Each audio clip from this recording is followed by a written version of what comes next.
आउज़ बिल्लाहि मिनश शैतानिर रजीम बिस्मिल्लाहिर्रहमानिर्रहीम। आज मैं अपनी बहनों माँओं के लिए बहुत ही पावरफुल वजीफ़ा लेके आई हूँ। आप लोग ये वजीफ़ा ज़रूर करना, इंशाअल्लाह ताला आप लोगों को फ़ायदा होगा।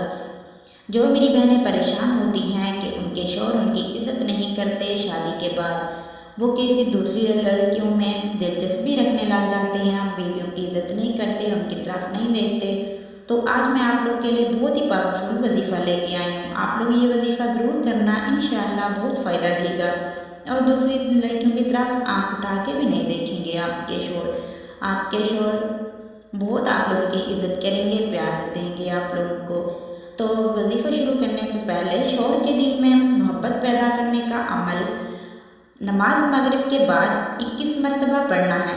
अव्वल व आखिर दुरूद शरीफ ज़रूर पढ़ना है। 40 दिन ये अमल करना है। आयत नंबर ये है, इंशाअल्लाह बहुत फ़ायदा